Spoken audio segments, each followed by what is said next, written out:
So now you understand the concept of meta questions, and I want to talk about the key in terms of forming some effective questions. So the first thing, you ask to impress. So all these questions should be planned out because, as I mentioned, every question is sending a message to the interviewer.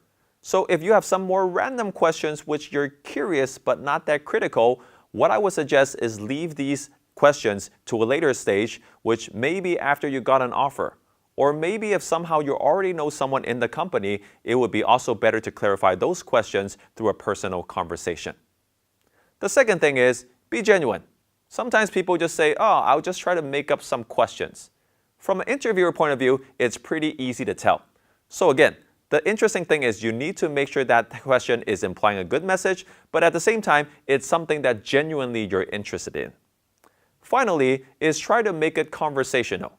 Because for some cases, I come across some interviewees, they might be asking a standard list of questions which feels very obvious. Because they're going to ask question A, I'm going to answer them, they go to B, and then answer them, they go to C, and so on and so forth.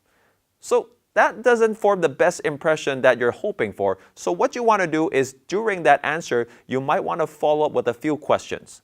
So for example, I might be asking, could you tell me a little bit more about the prospect for the role? And when they mention A, B, you might want to jump in and say, oh, you just mentioned about B, which is something that I wasn't aware of. Could you just tell me a little bit more about B? So in that sense, you're more engaging in this kind of conversation, and as a result, you feel a little bit more natural, and you're also connecting better with the interviewer during the question section.